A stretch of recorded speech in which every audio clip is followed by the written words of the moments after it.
Welcome to BookJuice, the library that moves with you. Whether you're folding laundry, stuck in traffic, or walking through your day, this space is where books become conversation, and conversation becomes reflection. Today, we're diving into a story that still echoes through courtrooms, classrooms, and quiet, divided towns. If you've ever wrestled with what's right versus what's easy, this one's for you. If To Kill a Mockingbird ever touched your heart or opened your eyes, drop a comment. What stayed with you most? So here's the setup. A sleepy town in the American South, a young girl named Scout, a quiet, principled lawyer named Atticus Finch, and a courtroom trial that tears the town and our moral compass in two. But this isn't just a story about a trial. It's about seeing clearly in a world that teaches you not to. Set during the Great Depression in Macomb, Alabama, we watch the story unfold through the eyes of Scout Finch, curious, smart, fiery. Alongside her brother Jem and their mysterious neighbor Boo Radley, Scout is trying to understand the adult world that never quite makes sense. It's full of contradictions, kindness and cruelty, justice and injustice, prejudice and silence. At the center of it all is Atticus Finch, Scout's father, a man who believes in doing what's right, even when the world around him doesn't. He agrees to defend Tom Robinson, a black man falsely accused of assaulting a white woman, and in doing so, he stands against the entire town. Let's pause here. What would you do if the right thing also meant becoming the most hated person in the room? Would you speak up or stay safe? That's what this book confronts us with. And it doesn't give us easy answers. Because even when Atticus does everything right, even when the truth is clear, injustice still wins. And that's the point.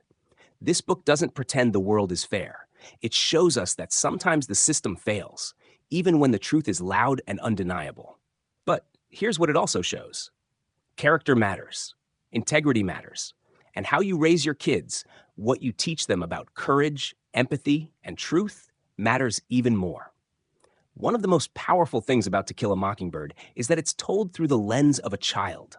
Because kids notice what adults ignore. They don't filter truth through politics or comfort.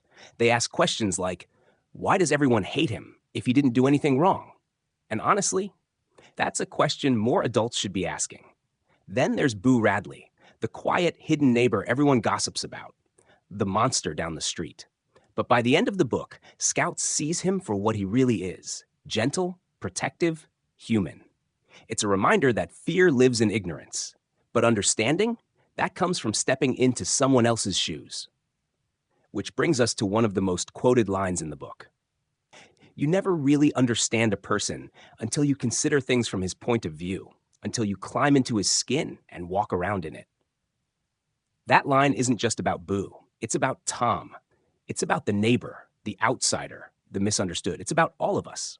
Harper Lee wrote a story that feels shockingly present. Yes, it's a classic, but it's not just about racism in the 1930s.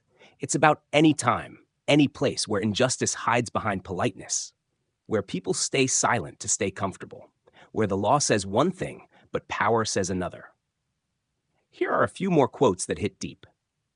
The one thing that doesn't abide by majority rule is a person's conscience. You don't need permission to do what's right. People generally see what they look for and hear what they listen for. We find what we expect until we choose to look deeper. Mockingbirds don't do one thing but make music for us to enjoy. That's why it's a sin to kill a mockingbird.